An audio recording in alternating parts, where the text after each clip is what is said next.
कछुआ और दो बगले। एक गांव में एक तालाब था। इस तालाब में दो बगले और एक कछुआ रहा करते थे। एक साल मुनासिब बारिश नहीं होने के सबब तालाब का पानी सूख गया, जिसे महसूस कर दो बगले आसमान में उड़ने लगे और कुछ दूर बाद उन्हें एक तालाब नजर आया जिसमें बहुत सारा पानी था और इस तालाब में मेंढक और केकड़े कसीर तादाद में होने का अंदाज़ा बगलों को हो गया। पुराने तालाब से निकलकर नए तालाब में बसेरा करने के बारे में गौर व फिक्र करने लगे। बगलों की बातें पास खड़ा कछुआ सुन रहा था।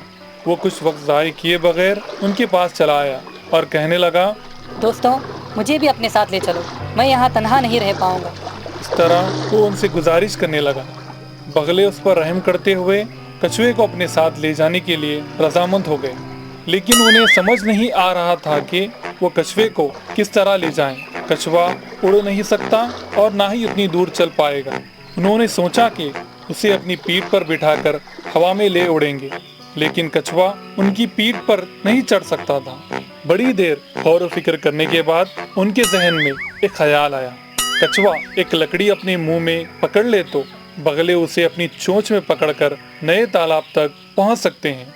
बगलों की बातें सुनकर कछुए ने राहत की सांस ली। बगलों ने कछुए को सख्त अल्फाज में ताकीद करते हुए कहा कि किसी भी सूरत में तुम मुंह नहीं खोलोगे और लकड़ी को मजबूती से पकड़े रहोगे। कछुए ने सर हिलाकर हाँ कहने लगा। दूसरे दिन सुबह सवेरे दो बगले कछुए को लेकर हवा में उड़ने लगे। वो आसमान में उड़ने लगे। कुछ फासले बाद जमीन पर खेल रहे बच्चों की नज़र उन पर पड़ी।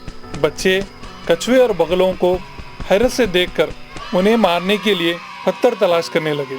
कछुए की नज़र उन पर पड़ी। उसने मुंह खोलकर ये बात बगलों को बतानी चाहिए, लेकिन मुंह खोलते ही कछुआ नीचे गिर गया और ऊंचाई से गिरने के सबब उसकी जान चली गई। सबक, इसीलिए आने वाली मुसीबत का पहले से अंदाज़ा करना चाहिए और उसका मुनासिब हल निकालना चाहिए, वरना जल्दबाजी करना नुकसानदा साबित हो सकता है।